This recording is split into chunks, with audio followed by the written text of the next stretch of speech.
बिस्मिल्लाहिर्रहमानिर्रहीम। Dear students, हमारा जो चैप्टर नंबर 6 सोल्यूशन स्टार्ट है। तो आज हम जो next topic 6.2 saturated solution start करने जा रहे हैं। तो सबसे पहले हम इसकी डेफिनेशन करते हैं। A solution containing maximum amount of solute at a given temperature is called saturated solution. ये सैचुरेटेड सोल्यूशन वो सोल्यूशन होता है जिसमें किसी ख़ास टेम्परेचर पर सल्यूट की ज़्यादा से ज़्यादा मिकदार हल हो जाए, वो सोल्यूशन सैचुरेटेड सोल्यूशन बन जाता है। ठीक है, तो इसकी जो है वो वजाहत हम जो है एक एग्जांपल से करते हैं। ठीक है, तो हम क्या करते हैं कि एक बीकर लेते हैं। ठीक है, इस बीकर के अंदर हम जो है वो 100 क्यूबिक सेंटीमीटर वाटर ऐड करते हैं। ठीक है, यानी कि पानी इसमें डाल देते हैं। ठीक है, अब क्या है कि हम 1 टेबल स्पून इसके अंदर शुगर की डालते हैं, तो वो जो है वो इसके अंदर आसानी से हल हो जाएगी। ठीक है, फिर जब दूसरी टेबल स्पून इसके अंदर डालेंगे तो वो भी आसानी से इसके अंदर हल हो जाएगी। तीसरी टेबल स्पून इसके अंदर डालते हैं शुगर की, तो वो भी आसानी से इसके अंदर हल हो जाती है। ठीक है, तो हमने टोटल जो है वो 3 जो है वो शुगर के चम्मच इसके अंदर डाले और आसानी से जो है वो इसके अंदर हल हो गए। अब हम क्या करते हैं कि चौथा और पांचवा जो है वो चम्मच शुगर का जो है वो इसके अंदर डालते हैं। तो जब इसको हम हल करने की कोशिश करते हैं, मगर वो जो है शुगर नीचे जो है वो बैठ जाती है, मज़ीद इसके अंदर हल नहीं होती। ठीक है, तो अब जो है जो हमारे पास जो सोल्यूशन बना है, यानी कि हमने पहला जो है वो चम्मच डाला शुगर का, दूसरा चम्मच डाला, तीसरा चम्मच डाला, तो वो आसानी से इसके अंदर हल हो गया। मगर चौथा और पांचवा डालने से क्या है, जब हम इसको हल करते हैं तो वो जो है सल्यूट हमारे पास नीचे जो है वो बैठ जाता है। ठीक है, नीचे बैठ जाता है।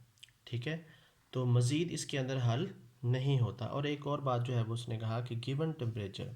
ठीक है, गिवन टेम्परेचर यानी कि हमारा जो है रूम टेम्परेचर, हम इसको ले लेते हैं कि हमारा रूम टेम्परेचर जो है वो 25 डिग्री सेंटीग्रेड है।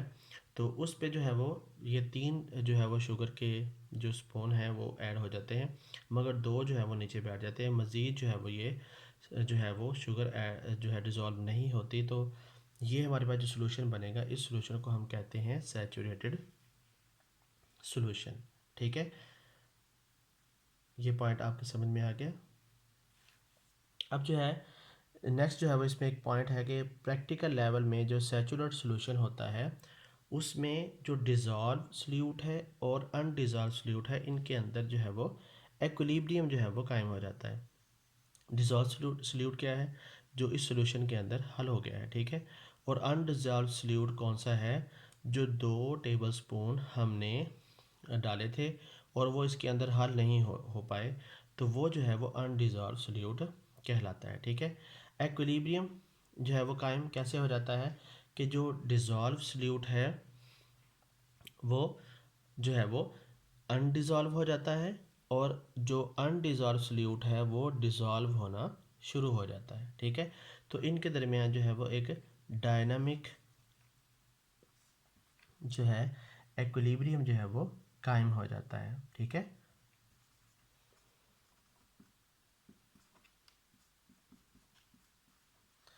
Dynamic equilibrium. ठीक है, अब डायनामिक का क्या मतलब है, डायनामिक का मतलब होता है जारी रहना। ठीक है, कैसे कि जो है इस सॉल्यूशन के अंदर जो है वो जो अनडिज़ोल्व है सॉल्यूशन के अंदर सॉल्यूट, वो डिज़ोल्व होना शुरू हो जाता है, और जो डिज़ोल्व सॉल्यूशन है वो अनडिज़ोल्व होता है। ठीक है, समझ आ गई। तो इसमें जो है वो हम जो इसकी इक्वेशन लिखते हैं, सॉल्यूशन की सल्यूट प्लस सॉल्वेंट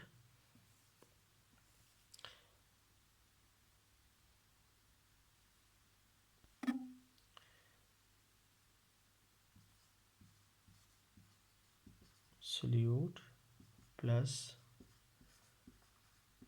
सॉल्वेंट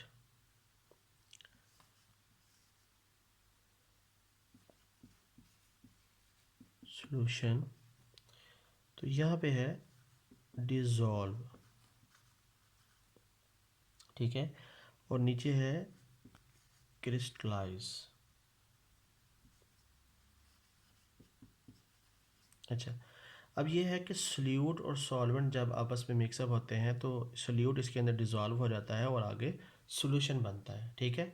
तो रिवर्स यानी कि रिवर्स में क्या होगा कि यानी कि जब वो यानी कि जो डिज़ोल्व सॉल्यूशन है अनडिज़ोल्व होगा, तो वो जो डिज़ोल्व सॉल्यूशन अनडिज़ोल्व होगा तो उसे हम क्या कहते हैं, क्रिस्टलाइज कहते हैं। तो वो क्या बन जाता है, क्रिस्टलाइज बन जाता है, ठीक है। तो इसमें जो डायनामिक इक्विलिब्रियम कायम हो जाता है, ठीक है, यानी कि जो अनडिज़ोल्व सॉल्यूट है वो डिज़ोल्व सॉल्यूट में चेंज हो जाता है, और जो डिज़ोल्व सॉल्यूट है वो अनडिज़ोल्व सॉल्यूट में चेंज हो जाता है। मगर एक बात इसमें आपने ज़हन में रखनी है कि हमेशा जो है, जो सैचुरेटेड सॉल्यूशन के अंदर सॉल्यूट की जो मिकदार होती है, ठीक है, सॉल्यूट की जो मिकदार है वो कांस्टेंट रहती है, ठीक है, वो क्या रहती है, सॉरी, वो कांस्टेंट रहती है, ठीक है, वो क्या होती है, कांस्टेंट रहती है। यानी कि सॉल्यूट यानी कि जो 3 शुगर हमने टेबल स्पून शुगर हमने ऐड किए थे वो उतने ही उसमें रहेंगे, मगर जो अनडिज़ोल्व हैं वो डिज़ोल्व होते रहेंगे और जो डिज़ोल्व हैं वो अनडिज़ोल्व होते रहेंगे। समझ आ गई? तो ये हमारा था सैचुरेटेड सॉल्यूशन का टॉपिक, ठीक है। तो अब जो है वो नेक्स्ट जो है वो हमारा टॉपिक है अनसैचुरेटेड सॉल्यूशन। तो अनसैचुरेटेड सॉल्यूशन क्या है कि a solution which contain lesser amount of solute, यानी कि सॉल्यूशन के अंदर सॉल्यूट की जो अमाउंट है यानी कि सॉल्यूट की मिकदार जो है वो कम होती है बनिस्बत जो है वो सैचुरेटेड सॉल्यूशन के, ठीक है।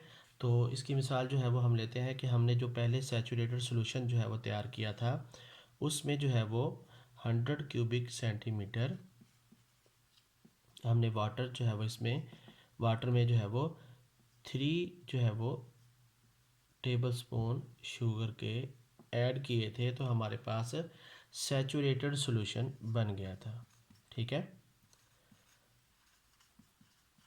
ठीक है। हमारे पास जो सॉल्यूशन बना वो सैचुरेटेड सॉल्यूशन बना, ठीक है। मगर अब हम क्या करते हैं कि हम वही एक बेकर लेते हैं, ठीक है, उस बेकर के अंदर हम क्या करते हैं कि 100 क्यूबिक सेंटीमीटर वाटर ऐड करते हैं, ठीक है। अब जब वाटर ऐड करेंगे, वाटर ऐड करने के बाद हम क्या करते हैं कि हम इसके अंदर 2 टेबल स्पून शुगर के ऐड करते हैं, ठीक है। तो ये भी सॉल्यूशन बनेगा, मगर ये सैचुरेटेड सॉल्यूशन नहीं होगा, ठीक है, ये अनसैचुरेटेड सॉल्यूशन होगा, क्योंकि अभी इसको सैचुरेटेड होने के लिए इसको अभी 1 टेबल स्पून शुगर की ज़रूरत है, ठीक है। हम इसके में जब 1 टेबल स्पून शुगर जो है वो डालेंगे तो फिर जो है ये सैचुरेटेड सॉल्यूशन होगा। तो ये जो हमारे पास सॉल्यूशन बनेगा इसको हम कहते हैं अनसैचुरेटेड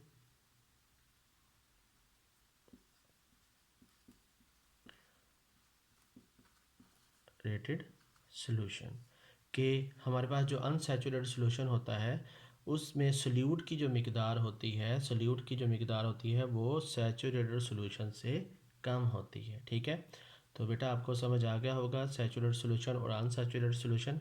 तो अगर आपको किसी जो है वो टॉपिक में जो है वो कोई प्रॉब्लम है तो समझ नहीं आ रही तो आप जो है वो लाजमी जो है वो व्हाट्सएप में हमें कमेंट करें, ठीक है, ठीक, थैंक यू, अल्लाह हाफिज़।